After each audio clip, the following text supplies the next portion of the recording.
Hand in hand, the line extends all around the 9-mile fence. 30,000 women chant, bring the message home. Carry Greenham home, yes, near home and far away. Carry Greenham home. When I visited the Greenham Common Women's Peace Camp almost 30 years ago, the women gave me that small artifact from the chain-link fence that once surrounded a British air base where U.S. nuclear missiles were deployed and then kicked out.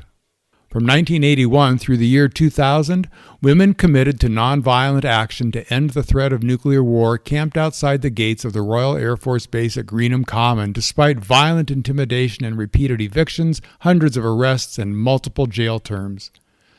Back in 1980, the base had been picked to host the first deployment of U.S. nuclear-armed ground-launched cruise missiles. It was the height of the Cold War nuclear arms race, and these new missiles and their companion Pershing missiles being deployed at NATO bases across Europe were a colossal escalation of first-strike nuclear threats. Compared to ICBMs, these new intermediate-range missiles cut the flight time to incinerate Moscow in half. So in the summer of 1981, a few dozen women from Wales began a 100-mile peace march to Greenham Common.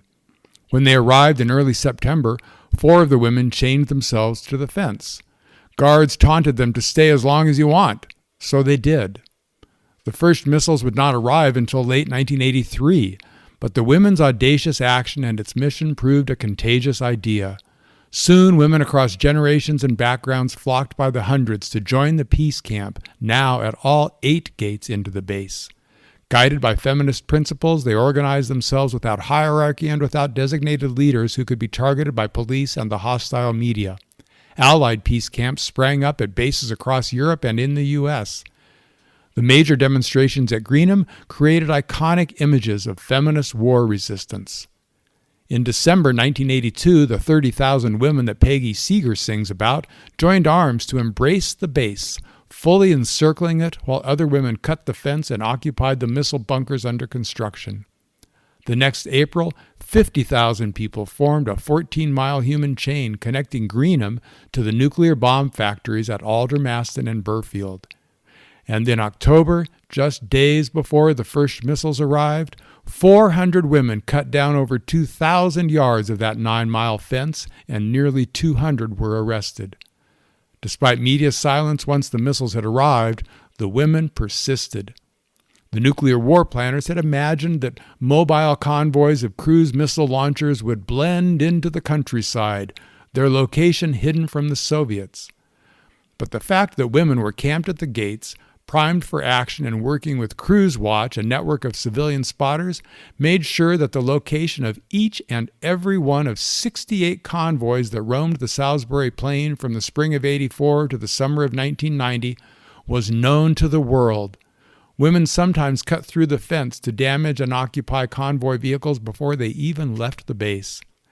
Any tactical value of hidden missiles was totally obliterated by public protest inside the base, at the gates, on the roads, and in the villages the convoys raced through on their way to the training sites. Even Soviet Premier Gorbachev agreed that there could be no doubt that the committed women who held their ground at the peace camp and the millions of people they inspired into action worldwide played a significant role when he and President Reagan in 1987 signed the Intermediate Nuclear Forces Treaty. As a result, the cruise missiles were all withdrawn from Europe by 1991, their warheads removed, and the missiles themselves ceremoniously cut to pieces right here in Tucson, Arizona. The U.S. Air Force departed Greenham the next year, and the base was closed. The women remained until 2000, ensuring that the Commons was finally returned to the community. In 2002, a commemorative memorial garden was dedicated at the now historic campsite. But as we know, the nuclear planners did not go away, and long after those last U.S. nuclear weapons left Britain, they are now set to return. The U.S. F-35s at RAF Lakenheath could soon have their own American nukes. But opposition is building. The Lakenheath Alliance for Peace is hosting a peace camp there from April 14th to the 25th, 2025. For more information, visit lakenheathallianceforpeace.org.uk. This has been Jack Cohen-Joppa for Nuclear Hot Seat, with another story from the Nuclear Resistor Archives to inspire your activism today.